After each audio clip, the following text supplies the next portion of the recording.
call this? So again, we talk about the 32 transmission body of the Avalokitesvara compassionate Bodhisattva, right? Mm-hmm. If there are men who are keen on study and learning and leave home to practice the rules of morality and discipline, I will appear as a bhikshu to teach them the Dharma so that they can reach their goal. So again, whoever wants to follow ethical conduct, morality, discipline, yeah, he will appear as the bhikshu, the monk. Okay. If there are women who are eager to study and learn and leave home to observe the precept, I will appear as a bhikshuni to teach them the Dharma so that they can reach their goal. Yeah, again, if it is possible for this Bodhisattva, right? And he appear according to the wish of the believer, the followers. Okay, yeah, please. If there are men who observe the 5 precepts, I will appear as an upasaka to teach them the Dharma so that they reach their goals. An upasaka. Is that one of the stages of arhatship? No. No, what is No, upasaka? no, Upasaka is layman. Upasika is the lay woman. Oh, That's okay. all. That's the So if there term. are women who observe the five Yeah, precepts, I will happy step. appear as Yeah. upasika to teach them the Dharma so that they Mm. reach their goals. Mm. Mm. Yeah, simple. It sounds simple. What do you think? Yeah, I think that these is pretty straightforward. That the sort of goal that they have, Mm. that the bodhisattva appears as a person who has achieved that goal, who's Mm. practicing the way that they aspire to. Okay. Yeah. Mm. Mm. Like like the Buddhists in America, right? In this country, so most of the time they may not like to be Buddhist monk or nun, right? They just want to remain a lay person, lay people, and again, if you look at the art or the Dhamma talk so far around the state, most of them are lay people. Mm-hmm. Unless they invite Buddhist monk, I mean, the Tibetan Buddhist monk to do some kind of uh, teaching, mantra recitation, some special skill they would invite. Most of them are lay people. Have you heard about that? Are you aware of that? Yes, yes. So even in like the Rochester Zen Yeah. Center, Zen masters, I've never seen like an American-born Zen master who's not a layperson. Mm-hmm. Yeah. Uh, Yeah. yeah, it's so rare to see. I've met one person who wanted to join a Tibetan tradition, and he was working to become a monk, but he hadn't yet become a monk yet. Mm. But yeah, very rare to see an American-born person. Yeah. But again, uh, when I first came to Indianapolis, I met some Tibetan Buddhist monk and nun there, and somehow I knew that they work during the day from Monday to Friday. And Hmm. even, in Santa Cruz, I went to the temple over there too, in back in the 90s. And actually, that's before sorry, before I went to India. So I saw that many of them they wear the common clothes, the lay clothes. But when they come to temple, they wear the monk robes, the nun robes, because they live in apartment and they work during the day, in weekday from Monday to Friday. On Saturday, Sunday, they go to temple, the Ben temple, to do the practice. It's pure tough for them because they don't have that type of financial support. Yeah. Yeah. And I met them, like you mentioned, recently. I met some of them in Indianapolis to 2000 when Dalai Lama went there. How were you Mhm. there? 2000? You know about that? 2000, I graduated college in 2004. I did see the Dalai Lama when he did his the Atis's Lamp on the Path In Indianapolis? in Bloomington. Yeah, yeah, oh, sorry, yeah, Bloomington, that's right. 2000? I don't remember I was in college, and so it would have been between 2000 and wait, it would have been between 2004 and 2008 is when I saw him. Oh, I see. Yeah. I didn't see him before that. Yeah, because I established the temple in Corden 2001, right? And you went there when you were in high school, right? Hmm. Okay, yeah. Anyway, so again, come back to the thing I mentioned is that it's pure top for them to do the practice among or none because they may not have the financial support from lay people. On the top that the goal to attain arhatship or to attain nirvana or get out of the birth cycle up to now is be lofty for them, or you can say unrealistic for them, right? So that's why most of the time they get demand in the layman position. It's much easier to do the practice. But in Asia, right, somehow this kind of tradition, the encouragement to become Buddhist monk and nun is so lofty that that we have every every month we have what we call 1 day of receiving the APCEP. You heard of that, right? Mm. No. APCEP. I mean, I've heard of the five, I've heard of the 10. Are the eight Mhm. the novice precepts? No. Not the 10 is for the novice, but the Novice. APCEP is different for 1 day and night for lay people. Okay. You don't know about that?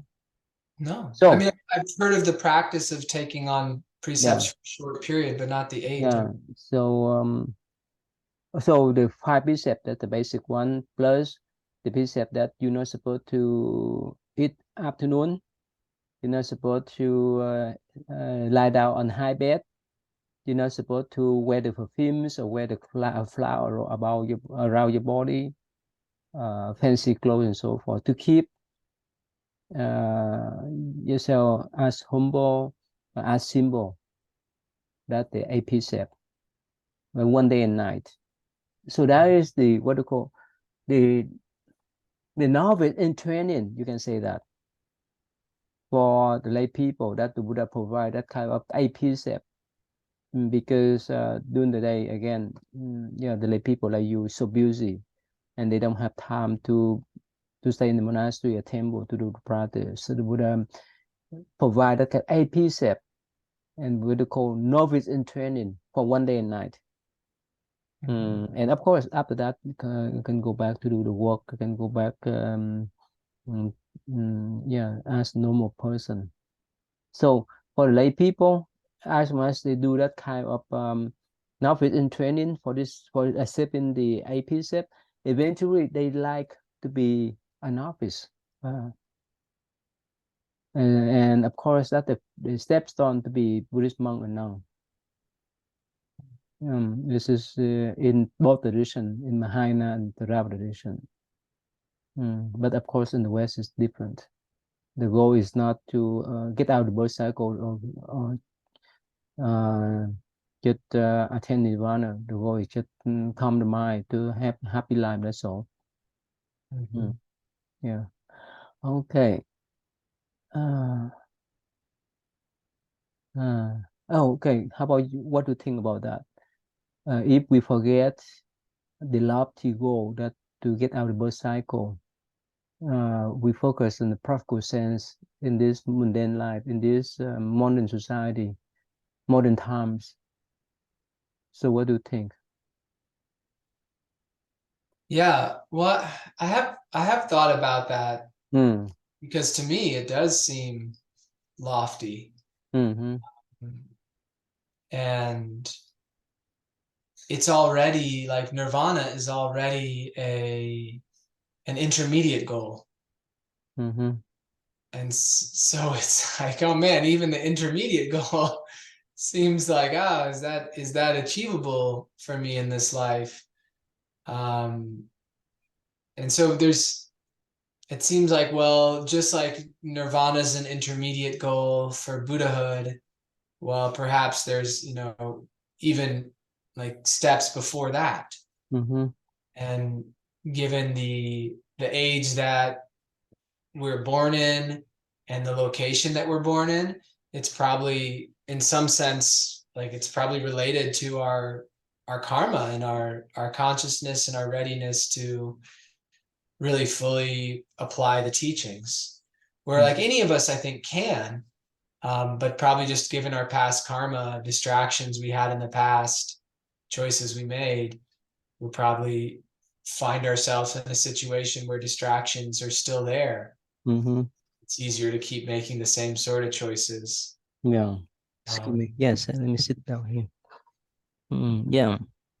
And again, Close this door so I'm not bothering if Lisa's putting Smile to bed.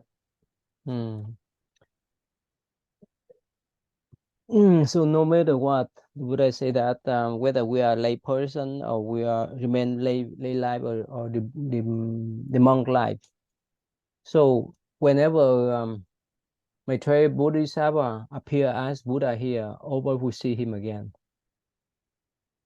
and he will lead us to attain nirvana, whichever condition, whichever karma we have from now until we see him.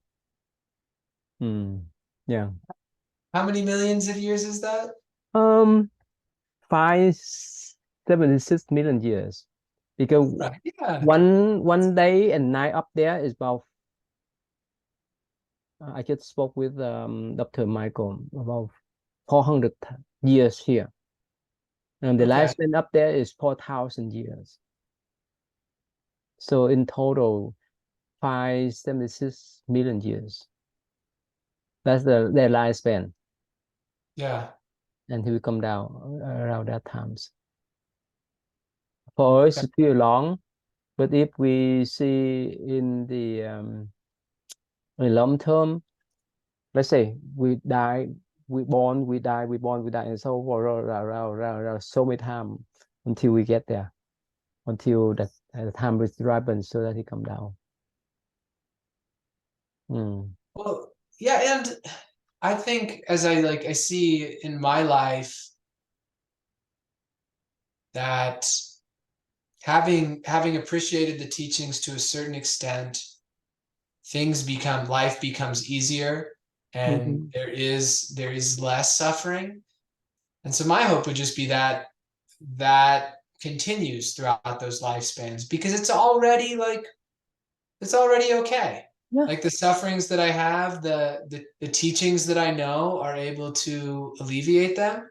Mm-hmm. And it's there's a lot of enjoyment in Mm-hmm. in simple things. I think some of the greatest enjoyments are just like being present, especially like being present in nature or in meditation. And if Mm-hmm. that continues to develop, it's like, well, 5, 6 million years wouldn't be probably so bad, especially considering I forget in between lifetimes. So Mm-hmm. And again, in meantime, when we born as human, when we born up there, we born maybe down there, but this is up and down. Or we born in Africa, we born wherever we born, we will still, if we have a kind of strong practice and the faith, right, of the Buddha and Buddha teaching, so we still follow the teaching, regardless where we are, especially uh, if we made the vows to follow the Bodhisattva path. Hmm. Yeah, so it's we imprint in our consciousness and will lead us to that, to those I mean to that path, the path of Bodhisattva there. Whether we born here, whether we born in Vietnam, in Africa, with up there and so forth, we still have that kind of mm, plans, right? The kind of the path that we implant in our mind. Mm. Yeah, so that's why I think last time we talked about that, right? The vows, right? Yes, we did talk about Yeah. the vows. Mm. Yeah, I think, yeah, it was last time. Yeah, as well as we have that kind of strong vows, solid vow that imprint in our mind. Those kind of vows will lead us to the destination that we want to go. Uh, in the West, I think sometimes it's happened. Let's say if some couples they love with each other so much that they made the vows, that's the last time we see again. Mm-hmm. It's pretty rare, right? In the West, pretty rare in that kind of situation, right? But it's Yeah, happened. to Mm. think about it, yeah. And they may because they have tendency to love each other, tendency to attach each other. So when they pass away and they may reborn in different form of life and they can see each other in a lovely way. And also everywhere, especially elderly couples, sometimes the husband go first and the wives follow. I mean, passing away in Mm-hmm. short periods of time. It's happened, right? Yeah, Mm. yeah. Because of their attachment, they cannot live without each other. So they build up that type of pattern, that type of bonding, right? This lifetime and next time they see each other, that they pull in each other in different form of life too. So yeah, go back here again. Yes, 576 million years is pure long for us, but if we recognize the cycle birth, if we roll there. Uh, okay, so let's go. Move on then. Yeah. If there are women who are keen to fulfill the home duties, thereby setting a good example to other families and the whole country, I will appear as a queen, a princess, a noble ladies to teach them the Dharma so that they reach the goal. Have you heard about Dalai Lama? He said that next lifetime I will be a beautiful lady. How about that, right? Oh, the Dalai Lama, yes, yes. Yeah, he has all kind of funny things to say to make people laugh. Yeah. Yeah, and even sometimes some people they take things for serious that somehow I mean that they see in the negative way that somehow he for them it seems for them that Dalai Lama looked upon women. Mm. Anyway, so yeah, he made the vows. He said, I may be beautiful lady, so that of course to attract to her, right, so that he can teach. That's the main goal. And anyway, so have you ever encountered some student who say that some Bodhisattva made the vows that whoever hurt them, they would bring the for the Buddha mind. You heard about that kind of sutra? I think I've come across something like that. Mm-hmm. It In the doesn't sound surprising to me. I think I have come across that. flower, I think in the flower Roman sutra.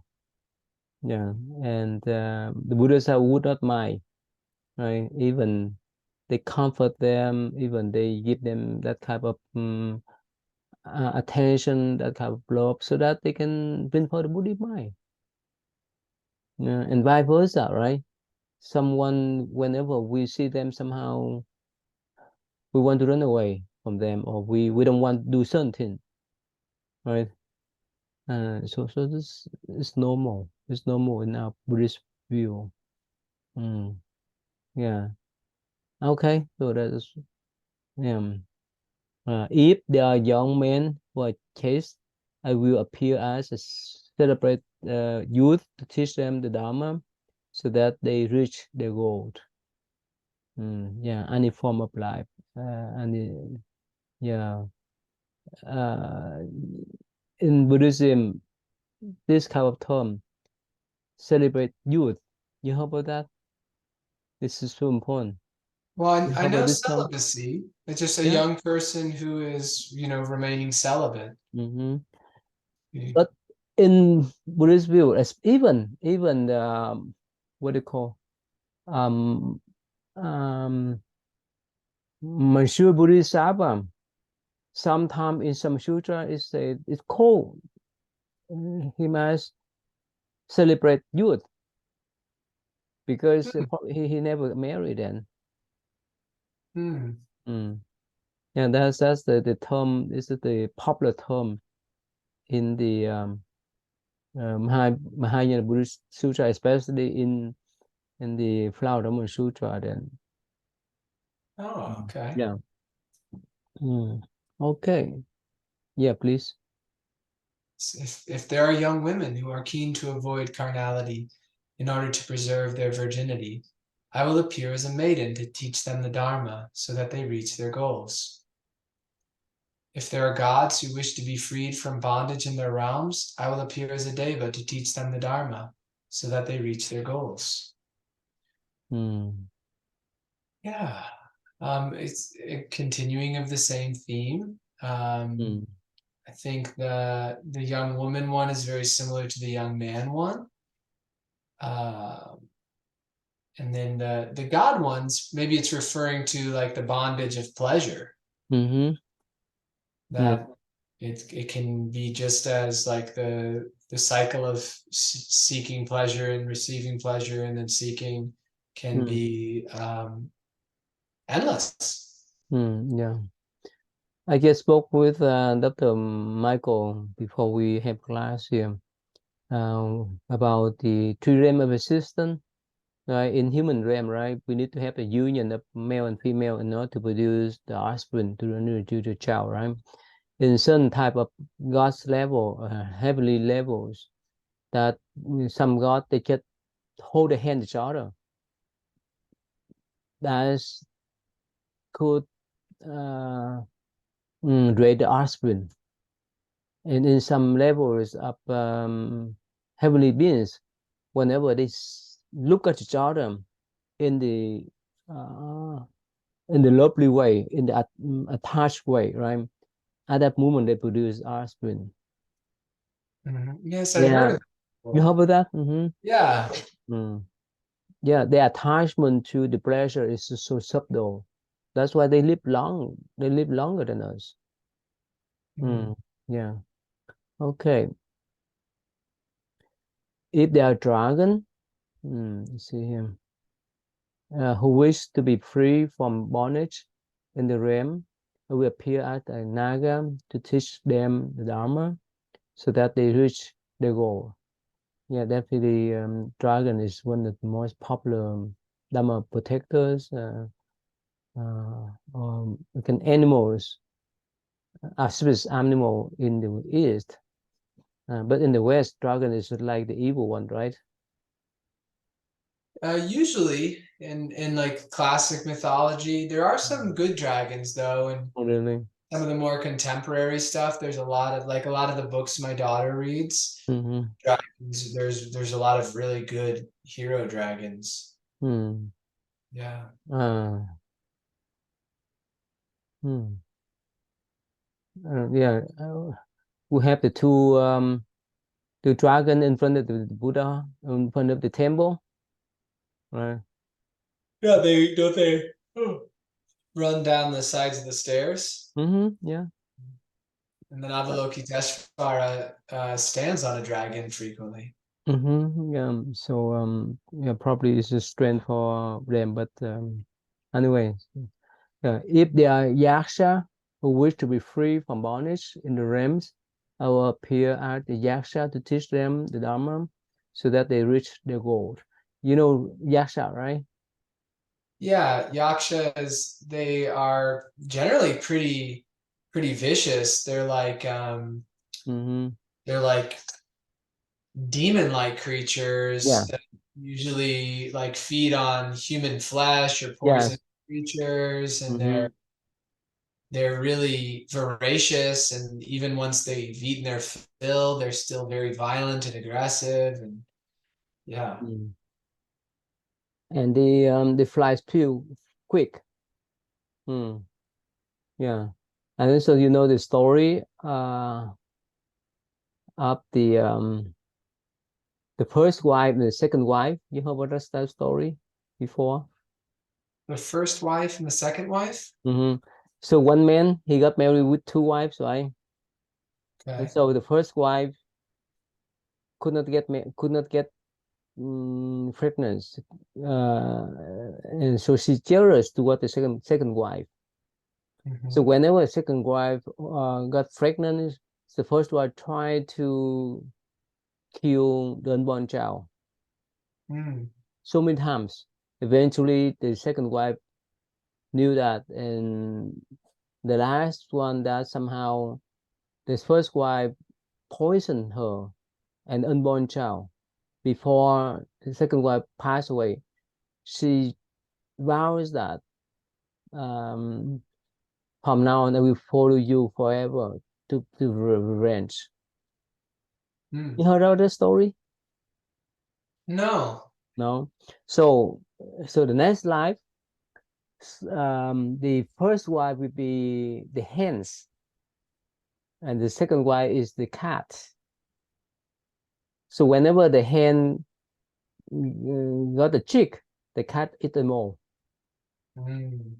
And again, there's many different cycle between them. And the last one, so one of them was a wife. So whenever she produced a child, the yaksha, this another one is the yaksha, eat the flesh of a child, Mm. of the woman. So for this lady, she so afraid of the yaksha, so she carry her child to see the Buddha to ask for help. So yaksha follow her, and the Buddha gave them the lecture and told them about this kind of revenge cycle between them. And somehow they don't, the Raksha recognize that she would stop. And so the Buddha asked the lady, human lady, to give the child to the Yaksha. And eventually the Yaksha meant the vow that yes, from now on I would not eat any flesh of human at all. I will stop the cycle of revenge. So the lady, that's what's the story about. That's about what they call abortion too. That relate to abortion. Hmm. That's the moral that I mentioned to them. Hmm. Anyway, this is cycle of killing. Hmm. Anyway, to go again. So yes, if they want to have this kind of yaksha form, she will appear as yaksha to teach them. Yeah. Yeah. Okay. Is that you all right? Yes. Yeah. If there are Gandharvas who wish to be freed from bondage in their realms, I will appear as a Gandharva to teach them the Dharma so that they reach their goals. If there are Asuras who wish to be freed from bondage in their realms, I will appear as an Asura to teach them the Dharma so that they reach their goals. Hmm. I think You know, go ahead. Gandharva? Yeah, don't they feed on smells, like scents? Gandharva. Uh, yeah, let me type it in here. Yeah, I'm not sure. I want to make sure I'm correct. Let's see here. Hmm.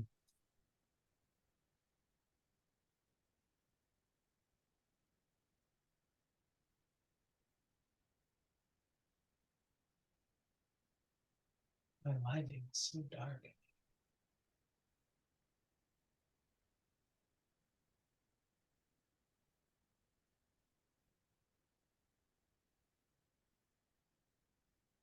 Oh, Gandharva. Let's see here. Oh, Gandharva.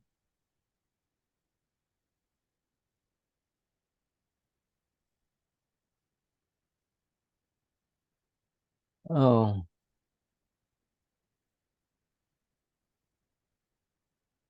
oh, the singer, the not the smell one. The here, Kandara, Hmm. the dancer, the musician. Okay. Yeah, divine Musician. musician and singer, a divine dancer. Yeah. Hmm. Okay. Um, okay. And of course, many young people they love musician, right? They love celebrity, right? They love singer, right? Hmm. Mm. So that's why Bodhisattva, this Bodhisattva could appear as musician, as dancer, as musician, as the singer for them. Mm. All right, and you know Ashura, right? Yes. It's easy. The warring gods, they always try to take over the heavens. They have the same blessings as the gods, but they don't have the same power. Hmm. And they only fight with the gods. And also, it say that for the female one is be beautiful, but for the male one is be ugly. Yes. Well, I don't know. Okay, yeah. If there are Garudas who wish to be free from bondage in the realms, will appear as Garuda to teach them Dhamma so that they reach their goal. You know what means Garuda? Garuda? Yeah, they're the giant like bird creatures. They would eat dragons. Yes. Mm-hmm. Yeah, they try. Mahasamaya Sutra is about that. Samaya thinks that's really cool that there's a sutra with her name in it that has dragons Oh, because she really? loves dragons. Oh, okay. Wow, that's nice. Mm-hmm. Yeah. Uh, yeah. So we have what do you call the dinosaur, right? Hmm. And some dragon eat dinosaur, and this bird eat the dragon. For us, they be big, but in the past, they're so small to compare with other animals.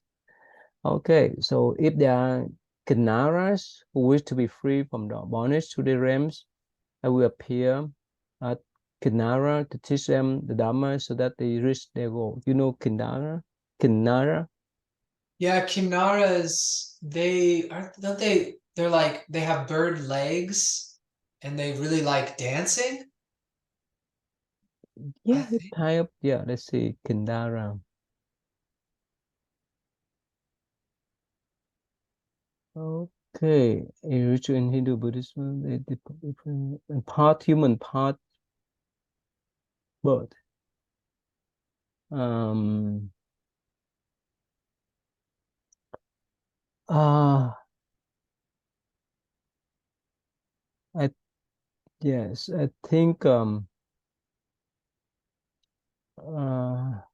oh, they play music. Mhm. The ones that the other one is they sing the song, but this I think they play the music.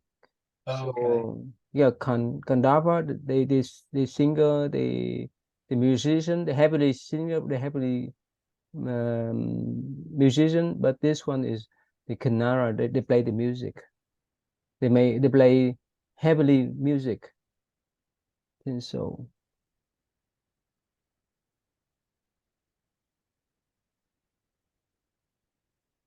let's see him. In the Lotus Sutra, they spell it Kimnara. And Oh, two N's, it's MN, Kimnara.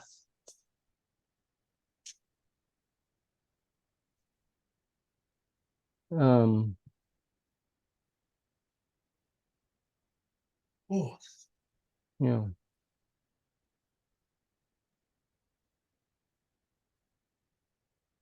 Oh, can sing, play flute. Yeah. Mm-hmm. So the other one, they are musician. They were singer, but this one they play music. They play musical instrument. Yeah. Mm, okay. All right. Uh, okay. Yeah. Please.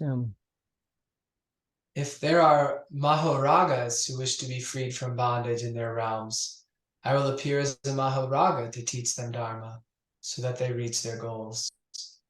If there are living beings who wish to be reborn as human beings, I will appear in human form to teach them the Dharma so that they reach their goals.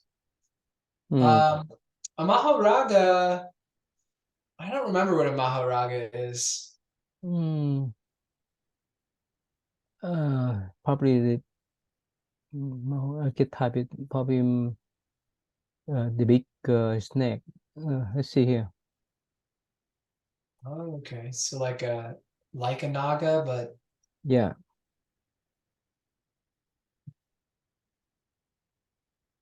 yeah, like Naga. They're bigger than Naga. There's seven type bodies from the waist down. Yeah, okay. the big Naga. Yes. Mm. Seven law. Yeah. Mm. Serpent. Okay. Yeah. Okay. Yes. It's definitely in South America, those appear as well. Really? Yeah, and their kind of mythology. Mm.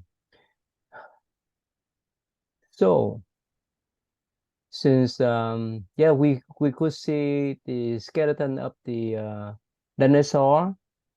We could see the skeleton of the dragon and so forth. But how about other beings? What That do you mean the skeleton of the dragon? what's that? What's I what do you mean that we can see the skeleton of the dragon? Is there like a finding of a No, no, let's talk about this. Yeah, we seen the skeleton of the dinosaur, right? yeah. Yeah, forget that the dragon. Probably we may not have that type of evidence, right? They just the mythical animal, right? Mythical mm, deities. So my point is that whether in Hinduism or Buddhism, um, I mean that how could they come across our life, like Yasha, the Asura, like this type of dragon, Maha, right, and so forth, and especially in these modern times. Like the way that the sixth patriarch talked about it was Mm-hmm, that these were all transformations of the Buddha nature within our own mind. mm-hmm, They're like within our mind we have elements that are like yakshas, or elements that are like these different heavenly beings. Maybe like influences within our mind, mm. hungers, appetites, preferences. Yeah. Mm-hmm. No, I'm talking about the actual beings, of course, because we don't have the second power, second eye to see them. So it's pretty hard for us to explain to the common American people about those mythical beings, right? Yeah, it's easy, I think, to explain to them as explaining it as myths or symbolic, representational, Mm-hmm. but to to say like explain them as a real phenomenon Mm-hmm. that is like they're presently existing in another dimension. Yeah, I don't think most people would believe that. Mm. So again, if they don't believe that, what whenever they come across to this type of expression, a power-ups, they say, "Oh, this sutra is a bunch of myths." They may not care much, they may not like to study because this is just a myth. This is not real. I think that is a big possibility Mm-hmm. that some people that's how they would that's how they would relate to it. If Mm-hmm. it's if it's a representational symbolism Mm-hmm. where there's a message in the symbols, Mm-hmm. then I think people are will generally be a little more open to it. maybe eventually they'll then be open to the idea that, oh, maybe these actually are beings that live. But I think maybe the reason it was so widely accepted in ancient India, they worked with soma.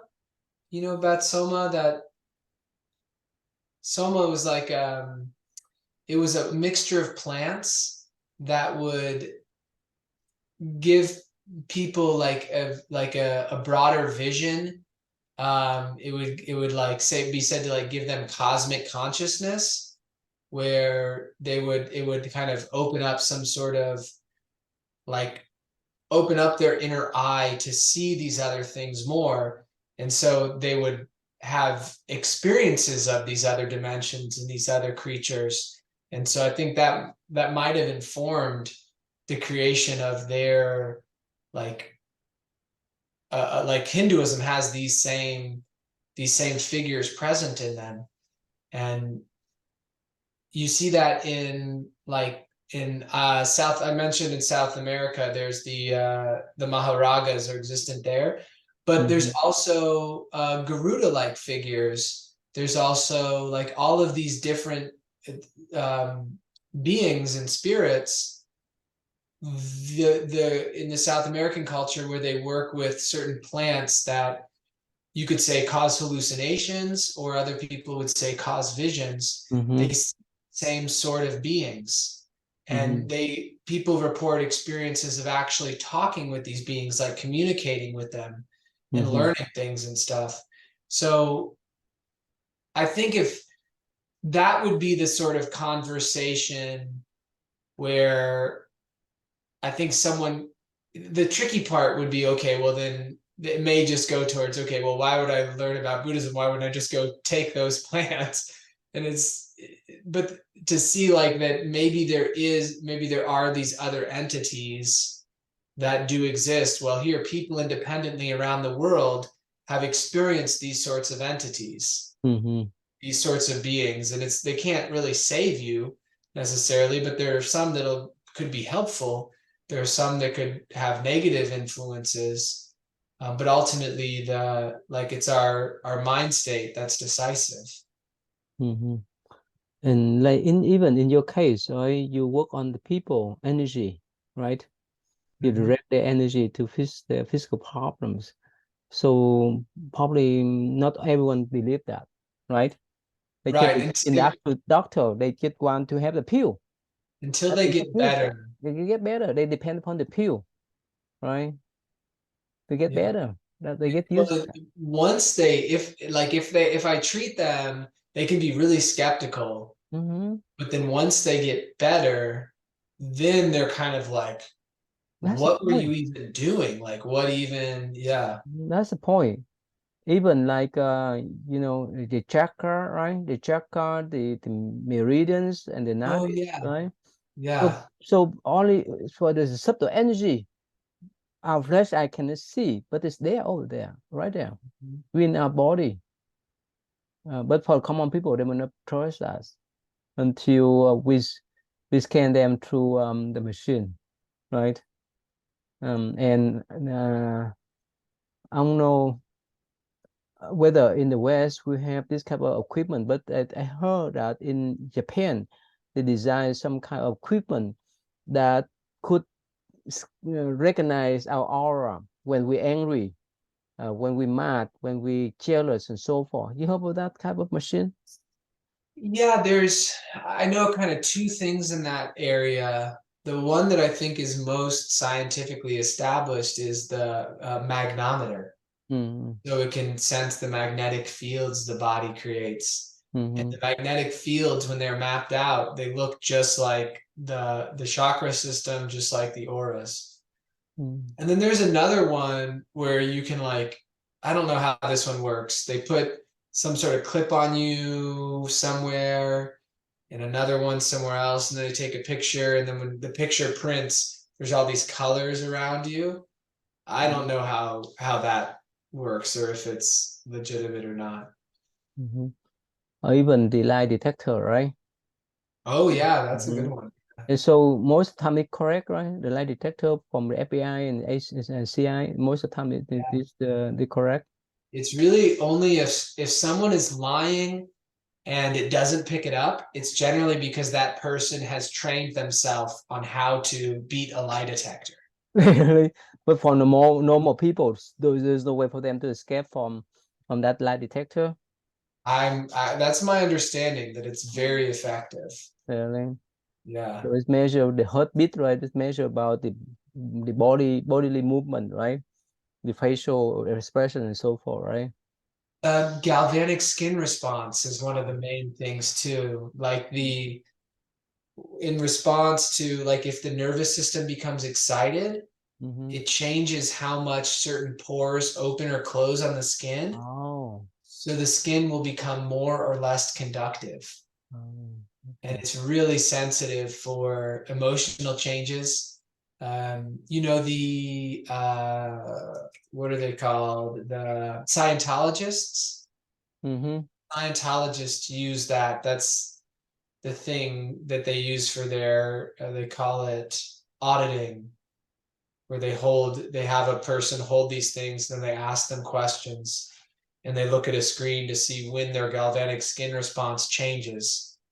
And so they know that that question like caused something, an emotion in that person, and they Mm. Okay. go So after it. again, only when we have the kind of equipment, we recognize our emotion, recognize our subtle energy, and yeah, hopefully one day this can scan all kind of feature. Even if we use the security camera, right? Sometimes we can see the floating of the particle, right? Yes. Yeah. Or even during the COVID-19, you see Mhm. this is a lot of them flying float around. You know that kind of picture. Yes. Yeah. Where they They would scare track people. particles. They scare people because it's virus everywhere. Anyway, that's I just want to mention that's so subtle energy, so subtle form that we couldn't see with our flesh eye. Mhm. Okay, so let's stop here today.